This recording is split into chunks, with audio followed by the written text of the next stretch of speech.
story today. That's right. It's called Vito's Italian Tortilla. What? That's right. Vito's Italian Tortilla. What? I hate to do it again. I'm going to tell you something. You're going to love this. Come on down here and see what I'm going to put together. Here's some mushrooms all cut up. Then we have, the favorite bacon. Now, you got to cook the bacon and then chop it, of course. And then we have broccoli. What? Healthy? Woo, yeah, broccoli.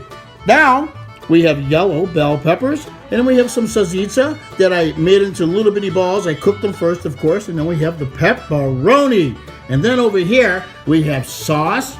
Your pizza sauce, your marinara, whatever you want to use. And then we have some beautiful Parmesan cheese right here. And then look at the cheeses I'm going to go ahead and put on here.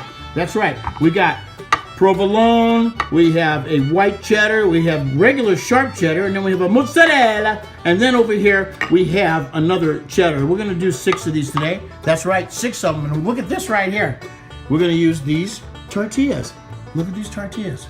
These are the regular tortillas. You can get them at any grocery store. I love this.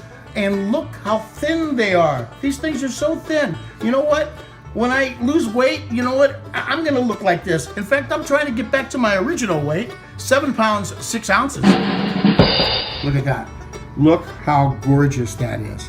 The broccoli, the pepperoni, and the salsiccia. Look at that. This is beautiful.